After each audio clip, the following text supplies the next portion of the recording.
a plant in Detroit, reopen it in Juarez. The only thing for us to do is to establish international labor standards, so that bargaining with Mexican, Salvadoran, Korean, or Nigerian workers is the same as bargaining with us.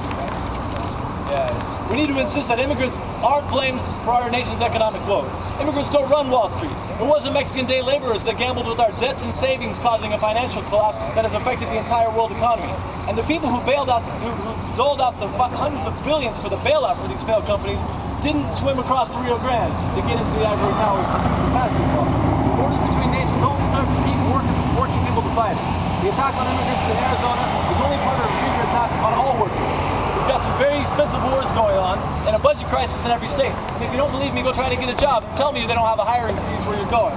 And if you think they're not coming after your livelihood, next, think again, because this is just the beginning. It's high time that we got together to show the CEOs and their Democrat and Republican friends that they have just as much to fear from citizens of this country as they do from our brothers and sisters south of the border who are forced to flee their nations illegally.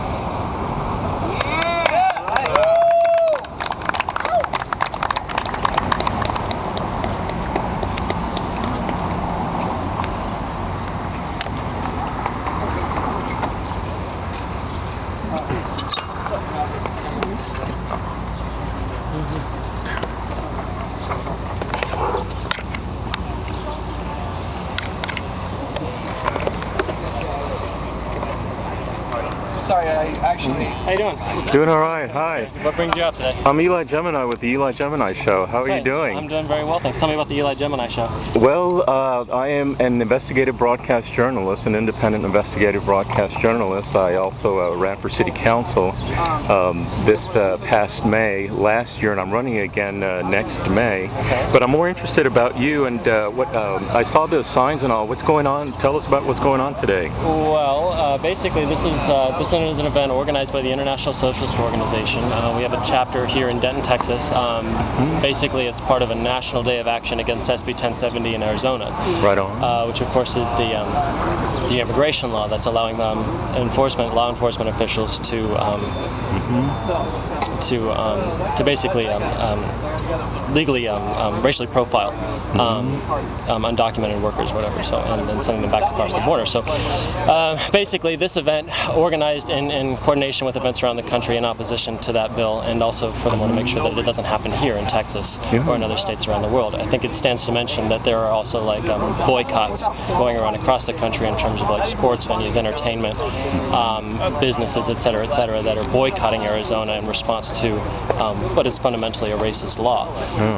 I heard on the news that the federal government is considering, or they plan to file a lawsuit or sue the state of Arizona. Have you heard about that? That's correct. Do you know what the status is? The State Department is actually challenging the Arizona law as being unconstitutional. I think this is actually something we can stand in support with, but I also think that's something that's actually stimulated by the revulsion in a popular sense of people that won't have basically this happen in the United States of America, that won't stand for an unconstitutional law no matter in what state it takes place in. I think like the government's action is actually a response to that. I don't think the Obama administration could hold a lot of water if it wasn't going to actually like voice some sort of opposition to what's happening. I do think, however, I have criticisms of that action, and that the United States government isn't calling this basically a racist law, right? They're sort of holding back on that. And I think the reason is because they don't want to face the backlash of conservative elements in this country that would attack the Obama administration for being, extremist or radical, et cetera, et cetera. But I think, there's a validity to actually calling it what it is, and I think fundamentally this is racist. That being said, though, I'm actually very hopeful that the State Department's case will trump the SB 1070 in Arizona. So. Tell us about what groups, is it, I see the ISO. ISO. Tell us, are you with that group, or what's the ISO? I'm a member of the ISO. It's the International Socialist Organization. It's a national organization with chapters all over the country.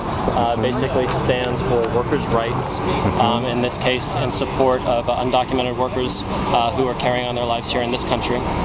Furthermore, in opposition to the wars in the Middle East, in support of unions, et cetera, et cetera. So. Can you give us your name? Matthew Kemp. Matthew and ELI Gemini. Nice to meet you. Pleasure. And are there any other groups besides the ISO that are being represented today? No, not today in this case. Although we of course work with like several other activist groups in the community. So. depending on a particular issue. Some notable groups come to mind: the Campaign of the Death Penalty, the Feminist Majority Leadership Alliance, Campus Anti-War Network, etc., etc. So. Okay. Well, thank you so much for being with us today. Absolutely.